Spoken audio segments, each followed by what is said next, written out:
Stol ustida harakatlanayotgan bu robot mashinaga qarab, uni qimmat laboratoriyada yaratilgan deb o'ylashingiz mumkin, ammo unday emas. Uni boshqarayotgan ham, dasturlagan ham, har bir detalni birma-bir yig'gan ham. Shahrisabz tumanining eng olis hududlaridan biri Jarboshi qishlog'ida yashovchi 16 yoshli Komron. Yosh ixtirochi bolaligidan orzu qilgan g'oyalarini bugun birin-ketin hayotga tatbiq etmoqda. Asosan yoshligimdan shu mashinalar ishlashi, tuzilishiga juda qiziqqanman. Keyinchalik kompyuter sohasiga o'tib, 3D grafika, dasturlash, veb dasturchilik, Java, C+, shunga o'xshash tillarga juda ham qiziqib ketdim. Bugunga kelib u turli vazifalarni bajarishga mo'ljallangan robot mashina, robot kuchukcha va boshqa aqlli qurilmalarni yaratishga muvaffaq bo'ldi. Yaqinda esa uyali aloqa vositalari signallarini cheklashga mo'ljallangan maxsus tizim ustida ham ishladi. Bu yasagan tizimim Brooks deb nomlanadi. Bu odamlarga juda katta foyda keltiradi. Bu aloqa signallarini to'xtatib qo'yadi.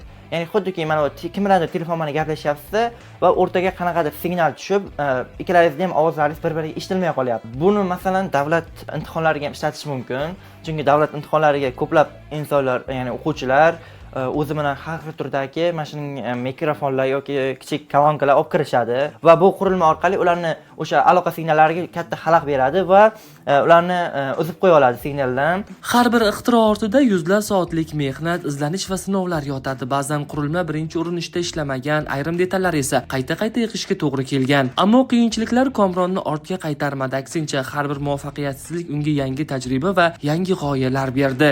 Odatda mana bu dasturiy ta'minotga ko'p vaqt ketib qoladi, 5-6 soatlab vaqtim ketib qoladi yasashdan ko'ra. Balki bugun Jarboshdagi oddiy xonadonda yaratilayotgan bu qurilmalar ertaga jamiyat uchun katta naf keltirishi mumkin.